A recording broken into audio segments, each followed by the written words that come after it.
ನಮಸ್ಕಾರ ಎಲ್ಲರಿಗೂ. ಇವತ್ತು ನಾನು ವೆಜ್ ಕುರ್ಮಾ ಮಾಡೋದನ್ನು ಹೇಳ್ಕೊಡ್ತಾ ಇದ್ದೀನಿ. ತುಂಬ ಈಸಿಯಾಗಿದೆ ಈ ಒಂದು ರೆಸಿಪಿ. ಹಾಗೆಯೇ ಕಡಿಮೆ ಟೈಮಲ್ಲಿ ಕೂಡ ಈ ಒಂದು ಗ್ರೇವಿನ ನೀವು ಮಾಡ್ಬೋದು. ತುಂಬಾ ಚೆನ್ನಾಗಿರುತ್ತೆ. ರೋಟಿ ಪೂರಿಗೆಲ್ಲ ತುಂಬಾ ಟೇಸ್ಟಾಗಿ ಬರುತ್ತೆ. ಈ ರೆಸಿಪಿನ ಟ್ರೈ ಮಾಡಿ. ಹಾಗೆ ನನ್ನ ಚಾನಲ್ನ ಸಬ್ಸ್ಕ್ರೈಬ್ ಮಾಡಿ. ತುಂಬಾ ಈಸಿಯಾದಂಥ ಈ ರೆಸಿಪಿ ಅಷ್ಟೇ ಕೂಡ ಟೇಸ್ಟ್ ಆಗಿದೆ. ಫಸ್ಟ್ ಇಲ್ಲಿ ಅದಕ್ಕೆ ಏನೇನು ಬೇಕು ಅಂತ ನೋಡೋಣ. ಫಸ್ಟ್ ಇಲ್ಲಿ ಒಂದು 4 ಸ್ಪೂನ್ ಆಗುವಷ್ಟು ಆಯಿಲ್ ಹಾಕ್ತಾ ಇದ್ದೀನಿ ಒಂದು ಪ್ಯಾನಿಗೆ. ಅದಕ್ಕೆ ನಾನು ಚಕ್ಕೆ ಎಲೆ ತೊಗೊಂಡಿದ್ದೀನಿ, ಅರ್ಧ ಇಂಚಷ್ಟು ಚಕ್ಕೆ ತೊಗೊಂಡಿದ್ದೀನಿ, 4 ಲವಂಗ ತೊಗೊಂಡಿದ್ದೀನಿ. 3 ರಿಂದ 4 ಮಾತ್ರ ಲವಂಗ ಸಾಕಾಗುತ್ತೆ. 1 ಸ್ಪೂನ್ ಆಗುವಷ್ಟು ಇಲ್ಲಿ ಜೀರಿಗೆ ಹಾಕ್ಕೊಳ್ತಾ ಇದ್ದೀನಿ ನಾನು. ಇದು ಸ್ವಲ್ಪ ಘಮ್ ಅಂತ ವಾಸನೆ ಬಂದ ನಂತರ ಉಳ್ಕಿದ ಐಟಮನ್ನು ಆ್ಯಡ್ ಮಾಡೋಣ. ಸ್ವಲ್ಪ ಲೋ ಫ್ಲೇಮಲ್ಲಿ ಇಟ್ಕೊಂಡು ಇದನ್ನು ಫ್ರೈ ಮಾಡ್ಕೋಬೇಕಾಗತ್ತೆ ನೀವು. ಇವಾಗ ಸಿಪ್ಪೆ ತೆಗೆದು ಹೆಚ್ಕೊಂಡಿರುವಂಥ ಆಲೂಗಡ್ಡೆ ತೊಗೊಂಡಿದ್ದೀನಿ. ಒಂದು ಮೀಡಿಯಮ್ ಸೈಜಿನ ಆಲೂಗಡ್ಡೆ ಹಾಕ್ಕೊಳ್ತಾ ಇದ್ದೀನಿ ನಾನು. ಇದನ್ನು ಫ್ರೈ ಮಾಡ್ಕೊಳ್ಳೋಣ. ಸ್ವಲ್ಪ ಕಲರ್ ಚೇಂಜ್ ಆಗ್ತಾ ಇದ್ದಂಗೆ ಇದಕ್ಕೆ ಹಸಿ ಬಟಾಣಿ ಹಾಕ್ಕೊಳ್ತಾ ಇದ್ದೀನಿ. ನಾನು ನೆನೆಸಿರೋದಲ್ಲ, ಹಸಿ ಬಟಾಣಿ ಸುಲ್ಕೊಂಡು ಹಾಕ್ಕೊಂಡಿರೋದು ಇದು ಬೇಗನೆ ಬೇಯುತ್ತೆ. ಹಾಗಾಗಿ ನಾನು ಇದನ್ನು ಬಳಸ್ತಾ ಇದ್ದೀನಿ. ಮತ್ತು ತುಂಬ ಟೇಸ್ಟಾಗಿ ಬರುತ್ತೆ ಗ್ರೇವಿ. ಇದೆಲ್ಲ ಆದ ನಂತರ ಬೀನ್ಸ್ ಹಾಕ್ಕೊಳ್ತಾ ಇದ್ದೀನಿ. ಇದಕ್ಕೆ ನೀವು ಯಾವುದೇ ರೀತಿ ಬೇಕಾದರೂ ತರಕಾರಿಗಳನ್ನು ಬಳಸ್ಬೋದು.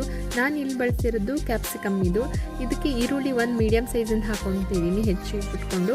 ಇವಾಗ ನೀವು ಕ್ಯಾರೆಟ್ ಹಾಕ್ಕೊಂಡಿದ್ರಂತೂ ತುಂಬಾ ಚೆನ್ನಾಗಾಗುತ್ತೆ. ನನ್ನ ಹತ್ರ ಕ್ಯಾರೆಟ್ ಇರಲಿಲ್ಲ, ಹಾಗಾಗಿ ನಾನು ಕ್ಯಾಪ್ಸಿಕಮ್ ಹಾಕ್ಕೊಳ್ತಾ ಇದ್ದೀನಿ. ಸ್ವಲ್ಪ ಮಾತ್ರ ಕ್ಯಾಪ್ಸಿಕಮ್, ಅಂದರೆ ಅರ್ಧಕ್ಕಿಂತ ಕಾಲು ಭಾಗದಷ್ಟು ಕ್ಯಾಪ್ಸಿಕಮ್ ಸೇರಿಸಿದ್ದೀನಿ. ಕ್ಯಾರೆಟ್ ಇದ್ದರೆ ಒಂದು ದೊಡ್ಡ ಕ್ಯಾರೆಟ್ನ ನೀವು ಇದಕ್ಕೆ ಹಾಕೋಬೋದು. ಕ್ಯಾರೆಟ್ ಹಾಕೊಳ್ಳೋದ್ರಿಂದ ಇನ್ನೂ ತುಂಬ ಟೇಸ್ಟಾಗಿ ಬರುತ್ತೆ ಈ ಗ್ರೇವಿ. ಇವಾಗ ನಾನು ಒಂದು ಮೀಡಿಯಮ್ ಸೈಜಿಂದ ಒಂದು ಟೊಮೆಟೊ ಹಣ್ಣನ್ನು ತೊಗೊಂಡಿದ್ದೀನಿ. ಫ್ರೈ ಮಾಡ್ಕೊಳ್ತಾ ಇದ್ದೀನಿ. ಇದು ಚೆನ್ನಾಗಿ ಫ್ರೈ ಆಗಬೇಕು. ಒಂದು 10 ನಿಮಿಷ ಹೀಗೆ ಲೋ ಫ್ಲೇಮಲ್ಲಿ ಇಟ್ಬಿಡಿ. ಇದಾದ ನಂತರ ನಾನು ಮಸಾಲೆ ರೆಡಿ ಮಾಡ್ಕೊಳ್ತಾ ಇದ್ದೀನಿ. ಸ್ವಲ್ಪ ಕೊತ್ತಂಬರಿ ಸೊಪ್ಪು ಹಾಕ್ಕೊಳ್ತಾ ಇದ್ದೀನಿ. ಹಾಗೆ ಸ್ವಲ್ಪ ಮಾತ್ರ ಮಿಂಟ್ ಲೀವ್ಸನ್ನು ಹಾಕ್ಕೊಂಡಿದ್ದೀನಿ.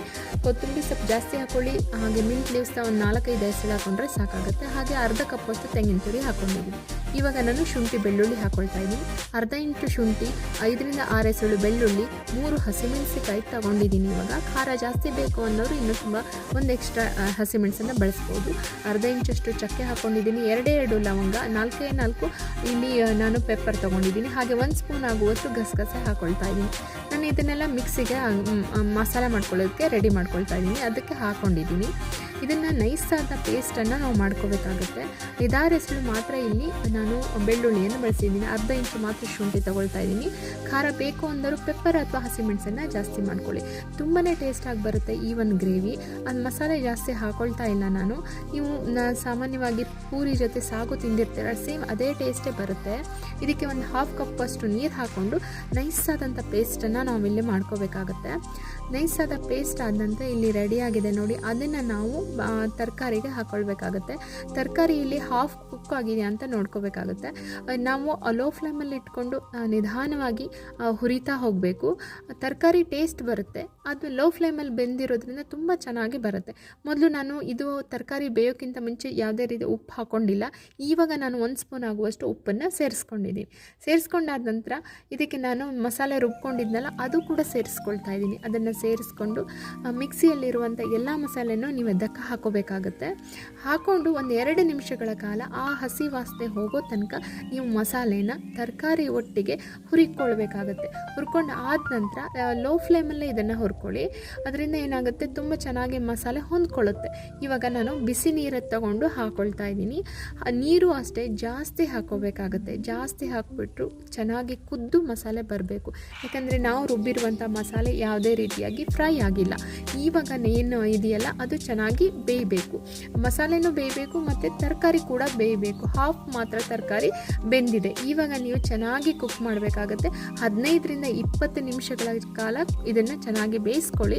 ಅದಾದ ನಂತರ ಆಲೂಗಡ್ಡೆ ಬೆಂದಿದೆಯಾ ಅಂತ ಒಂದು ಸಲ ಚೆಕ್ ಮಾಡ್ಕೊಳ್ಳಿ. ನೋಡಿ, ನಾನು ಕೈಯಲ್ಲಿ ಮುಟ್ಟಿ ತೋರಿಸ್ತಾ ಇದ್ದೀನಿ ಎಷ್ಟು ಸಾಫ್ಟ್ ಆಗಿದೆ.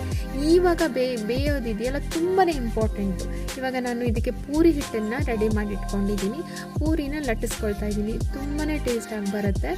ನೀವೇನು ಗ್ರೇವಿಗೆ ನೀರು ಹಾಕ್ಕೊಳ್ತೀರಲ್ಲ ಅದರಲ್ಲೇ ಚೆನ್ನಾಗಿ ಮಸಾಲೆ ಮತ್ತು ತರಕಾರಿಗಳು ಬೆಂದು ಬರಬೇಕು. ಅದೇ ಇಂಪಾರ್ಟೆಂಟು, ತುಂಬಾ ಇರುತ್ತೆ. ಅದಕ್ಕೋಸ್ಕರ ಸ್ವಲ್ಪ ನೀರು ಹಾಕಬೇಡಿ. ಹಾಕಬೇಕಾದ್ರೆ ಬಿಸಿ ನೀರನ್ನೇ ಹಾಕಿ. ಅದರಿಂದ ಏನಾಗುತ್ತೆ, ಗ್ರೇವಿ ಟೇಸ್ಟಾಗಿ ಬರುತ್ತೆ. ನೀವು ತಣ್ಣೀರು ಹಾಕೋದ್ರಿಂದ ಗ್ರೇವಿ ಟೇಸ್ಟಾಗಿ ಬರಲ್ಲ. ಮತ್ತು ಕುದಿಬೇಕು, ಚೆನ್ನಾಗಿ ಕುದ್ದು ಹಸಿ ಮೆಣಸಿಕಾಯಿ ಆಯಿತು, ಕೊತ್ತಂಬರಿ ಸೊಪ್ಪು ಆಯಿತು, ಮಿಂಟ್ ಲೀವ್ಸ್ ಆಯಿತು, ಎಲ್ಲ ಫ್ಲೇವರ್ ಬಿಡುತ್ತೆ, ತುಂಬ ಚೆನ್ನಾಗಾಗುತ್ತೆ. ಹಾಗೆ ಅದಕ್ಕೆ ಒಳ್ಳೆ ರೀತಿಯಾಗಿ ಏನಾದರೂ ರೋಟಿ ಅಥವಾ ಈ ಥರ ಪೂರಿ ಎಲ್ಲ ಮಾಡಿಕೊಂಡ್ರಂತೂ ತುಂಬಾ ಮಕ್ಕಳು ಇಷ್ಟಪಟ್ಟು ತಿಂತಾರೆ. ಯಾವಾಗಾದರೂ ನೀವು ಈ ರೆಸಿಪಿನ ಟ್ರೈ ಮಾಡಿ, ತುಂಬಾ ಚೆನ್ನಾಗಿ ಬರುತ್ತೆ. ನೋಡಿ, ಈಗ ಗ್ರೇವಿ ರೆಡಿ ಆಗಿ ಯಾವ ರೀತಿ ಇತ್ತು ಗ್ರೇವಿ, ಈಗ ಎಷ್ಟು ದಪ್ಪ ಆಗಿದೆ, ಇದೆಷ್ಟೇ ರೀತಿಯಲ್ಲಿ ಕುದ್ದು ಚೆನ್ನಾಗಿ ಬರಬೇಕು. ಸೂಪರ್ ಆಗಿರುತ್ತೆ ಈ ರೆಸಿಪಿ, ಟ್ರೈ ಮಾಡಿ. ಹಾಗೆ ನನ್ನ ಚಾನಲ್ನ ಸಬ್ಸ್ಕ್ರೈಬ್ ಮಾಡಿ. ನಿಮಗೆಲ್ಲರಿಗೂ ಈ ಗ್ರೇವಿ ತುಂಬಾ ಇಷ್ಟ ಆಗುತ್ತೆ.